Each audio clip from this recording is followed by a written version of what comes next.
Who else is counting down the days until Spencer and Alexandra reunite? The wait has been unbearable, and just when we think their journey is finally coming to an end, things take another shocking turn. Episode 3 of 1923 Season 2, titled Wrapped in Terror, is set to deliver the most intense twists, yet Spencer's risky alliance with the Italian Mafia, Alexandra's terrifying kidnapping, and the Dutton family facing their greatest threat. This episode is packed with danger, suspense, and heartbreak. And trust me, it's not looking good for our favorite characters. So let's break it all down. Spencer is officially in deep. Desperate to make it back to Montana, he's now working with none other than the infamous Italian Mafia. Yeah. You heard that right, the same man who fought lions in Africa is now tangled up in one of the most dangerous crime syndicates of the 1920s. And while this may have seemed like a ridiculous detour at first, history proves otherwise. The Mafia family Spencer is dealing with is based on the real-life Mio Syndicate, one of the most powerful and ruthless Italian-American crime families of the time. These guys weren't just running small-time operations. They controlled entire cities with their illegal businesses, and Spencer has unknowingly walked straight into their world. In Episode 3, we'll see Spencer in Fort Worth, Texas, delivering a mysterious package for the Mafia. The problem? He has no idea what he's really transporting. And in true 1923 fashion, things won't go smoothly. He's about to cross paths with some cowboys from the legendary 6666 ranch, and let's just say they aren't the kind to look the other way.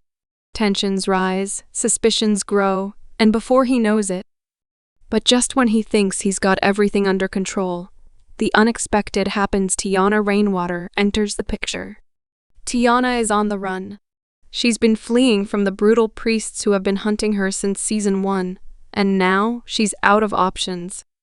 Spencer, being the man he is, won't just stand by and watch. He steps in, ready to fight for her. But this decision is going to cost him everything. Because before either of them can escape, they're captured at the border by the ruthless Oklahoma Marshal, M. Fett. Now, here's where things get interesting. If you've been paying close attention to the trailers, you know that M. Fett isn't just another law enforcer. She's based on a real-life trailblazer, a woman who defied all odds in an era when women in law enforcement were practically unheard of. But is she really an enemy? Or will she be the key to Spencer and Tiana's survival? We already know from leaked behind-the-scenes photos that M. Fett and Spencer will eventually ride together, meaning she might just have a soft spot for our hero. But how does he convince her to let them go? That's where the real suspense kicks in. One wrong move, and Spencer could end up behind bars or worse, dead before he ever reaches Montana. The stakes have never been higher, and the danger is far from over. Just when we thought Spencer and Alexandra had overcome the worst of their struggles, fate delivers another crushing blow. Episode 3 of 1923 Season 2 will put Alexandra through the most terrifying ordeal of her life, one that may forever change her fate. Separated from Spencer once again, she finds herself in the hands of dangerous men. And this time, there's no one around to save her. Alexandra's kidnapping isn't a random event. It's been orchestrated by someone who wants her out of the picture. But who? The answer may lie in the past. From the moment she fled her aristocratic life in London, Alexandra has been hunted by forces beyond her control. Lord Arthur, her former fiancé, has been humiliated beyond repair. And in a time when noble reputation meant everything, he would rather see her dead than let her live freely with Spencer. But Arthur isn't acting alone. Powerful British officials, men who still view Alexandra as an asset, a symbol of status and wealth, have put their own plans into motion. And that's where things take a sinister turn. Alexandra is snatched from her temporary hideout in Texas, drugged, and forced onto a ship bound for England. Her captors aren't ordinary criminals. They are trained men with orders to return her to London at all costs. But Alexandra is no damsel in distress. She has fought tooth and nail to survive alongside Spencer, and she won't stop now. What unfolds next is nothing short of a thrilling escape attempt, one that pushes Alexandra to her limits. On the ship, Alexandra quickly realizes that her captors have underestimated her. They believe she's just another fragile woman, too weak to fight back. But she has been through the fire, she has battled hunger, storms, and the harsh realities of life on the run. With nothing but her wits, she carefully studies her surroundings, waiting for the perfect opportunity to strike. Using whatever weapons she can find, a broken piece of metal, a discarded glass bottle, she launches a daring attack, taking down one of her captors in the process. But escaping a moving ship is nearly impossible. And just as she's reaching the deck, the ship's captain steps in. This is where things take an unexpected turn. The captain isn't just any man. He has ties to the very same mafia that Spencer is unknowingly working with. Now, Alexandra is caught in the middle of a deadly game. With her escape attempt foiled, she faces an impossible choice: surrender and be forced back into a life she ran from, or make a deal with the devil himself. As she stares into the captain's cold, calculating eyes, she knows one thing for certain: her nightmare is far from over. Meanwhile, back in Montana, the Duttons remain unaware of Alexandra's fate. But that's about to change. News of her kidnapping reaches Jacob and Kara, and they know that Spencer will do whatever it takes to get her back. But at what cost? With the Mafia, the British elite, and a ruthless ship's crew all standing in his way, Spencer is about to face the most dangerous mission of his life. If he fails, Alexandra could be lost forever. As the episode barrels toward its climax, one thing is clear: Spencer and Alexandra's love story is being put to the ultimate test. The question remains, will they ever find their way back to each other, or is destiny pulling them apart for good? Spencer Dutton has always been a survivor, a man who thrives in chaos. But nothing could have prepared him for what he's about to face. Desperate to find Alexandra before it's too late, he is forced into an uneasy alliance with the most dangerous men he's ever encountered, the Mafia. Spencer's determination leads him down a dark path, one that will test his morals, his loyalty, and his very soul. It all begins with a whisper in the shadows. News of Alexandra's abduction reaches Spencer through an underground network of informants. At first, the details are murky. A rumor of a woman matching Alexandra's description being taken onto a ship bound for England. But one name keeps coming up in every conversation: Don Salvatore Giordano, a powerful mafia boss who controls the ports and has a stranglehold on illegal trafficking routes. If Alexandra was taken by force, there's a high chance that Giordano either ordered it or knows who did. Spencer wastes no time tracking down the elusive crime lord. But getting a meeting with a man like Giordano isn't easy. The Mafia doesn't do favors for free, and Spencer quickly learns that if he wants information, he'll have to earn it the hard way.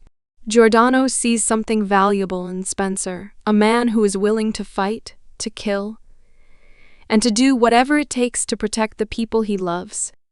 And that's exactly the kind of man the Mafia needs. The deal is simple yet terrifying. If Spencer wants to save Alexandra, he must do a job for the Mafia. No questions, no hesitation. Just complete the task, and they'll give him the information he needs. Spencer doesn't have the luxury of turning it down. Every second wasted is another moment. Alexandra is at the mercy of her captors.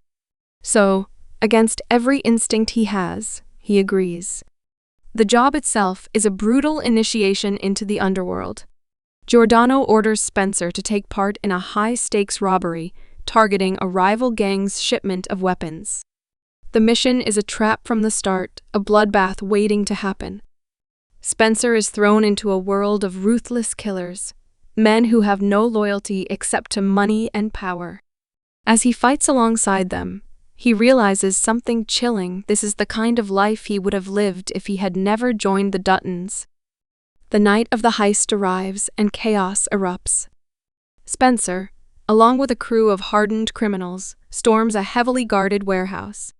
Bullets fly, men fall, and Spencer is forced to embrace his primal instincts just to stay alive. He moves like a ghost through the darkness, taking down enemies with ruthless efficiency. But this isn't a battle for land or honor. This is pure survival. In that moment, he understands something terrifying. The Mafia isn't just testing him. They're watching him, seeing if he has the heart of a killer. The heist is a success barely. Spencer escapes with his life, but the weight of what he's done lingers. The Mafia holds up their end of the bargain, revealing that Alexandra is on a ship heading straight for England under the control of men loyal to Lord Arthur. But there's one catch: Giordano isn't letting Spencer walk away that easily. The crime boss sees potential in him, a wild animal that could be useful. Now, Spencer owes him. This isn't just about finding Alexandra anymore. Spencer is tangled in a web he may never escape from. Alexandra had always been a woman of strength and defiance, but nothing could have prepared her for the nightmare she now finds herself in. Taken against her will, bound and gagged, she is smuggled onto a ship under the command of Lord Arthur's most ruthless men. Every wave that crashes against the hull feels like a ticking clock, counting down to a future she refuses to accept. But Alexandra is no damsel in distress. She is a fighter, and she will find a way to escape. The ship is massive, a floating fortress crawling with guards who answer to Lord Arthur's most trusted enforcer, Captain Elias Morton, a man known for his cruelty. From the moment she is brought aboard, Alexandra realizes her situation is far worse than she imagined. Morton makes it clear that she is not just a prisoner, she is a possession. And once they reach England, her fate will be sealed. Lord Arthur is waiting, and he has every intention of breaking her spirit before forcing her into a life of control and obedience. At first, Alexandra is locked away in a dark cabin below deck, deprived of sunlight, food, and any sense of time. But she refuses to surrender to fear. She watches, listens, and waits for an opportunity. Every conversation between the guards, every shift change, every small detail becomes a piece of a puzzle she must solve to survive. She knows she can't rely on anyone to save her. If she wants to be free, she has to take matters into her own hands. Her first real test comes when a young deckhand, Samuel, sneaks her a small piece of bread and whispers a warning. "They're planning to break you before we reach London. You need to be ready." Days pass, and Alexandra's situation grows worse. Morton begins his psychological torment, taunting her with promises of what's to come. He wants to see her beg, to see her lose hope. But Alexandra doesn't give him the satisfaction. Instead, she studies him, waiting for a moment of weakness. One night, during a violent storm, the ship is thrown into chaos. Lightning flashes across the sky, illuminating the terrified crew as they scramble to secure the vessel. In the confusion, Samuel unlocks Alexandra's cabin and whispers a single word: "Run." Adrenaline surges through her veins as she darts through the narrow corridors. Her heart pounds in her chest. She knows she doesn't have much time. The storm is both her greatest ally and her greatest threat. One wrong step, and she could be swallowed by the sea. But as she reaches the deck, her escape is cut short. Captain Morton is waiting. A cruel smirk spreads across his face as he draws his pistol. "Did you really think it would be that easy?" he sneers. "Lord Arthur owns you, girl. There's no escaping him." But Alexandra is not about to back down. With a sudden burst of energy, she grabs a loose rope and swings it into Morton's face, knocking the gun from his hand. He stumbles, rage flashing in his eyes. The two struggle in the rain, slipping across the wet deck as the storm rages around them. Alexandra fights with everything she has, using every ounce of strength to break free. Then, in a desperate move, she grabs a broken piece of wood and drives it into Morton's leg. He howls in pain, giving her just enough time to make her move. She runs for the railing, knowing there's only one way out. Without hesitation, she throws herself overboard. The icy water engulfs her, stealing the breath from her lungs. The waves crash over her head, dragging her beneath the surface. But she refuses to let fear consume her. She kicks and fights, pushing herself back to the surface just in time to see the ship disappearing into the storm. Morton and his men shout in frustration, but they can't stop her now. She is free, but her journey is far from over. Now, lost in the middle of the ocean, Alexandra must fight to survive. The cold is relentless, and the darkness stretches endlessly around her. But she clings to one thought: Spencer. She knows he will come for her. She just has to hold on long enough for him to find her. As the storm rages on, Alexandra does the only thing she can do. She swims toward the unknown, determined to live. Spencer Dutton had never known fear the way he did now. He had fought lions, stared death in the face on countless battlefields, and endured the cruel hand of fate time and time again. But nothing compared to the terror gripping his chest at this moment.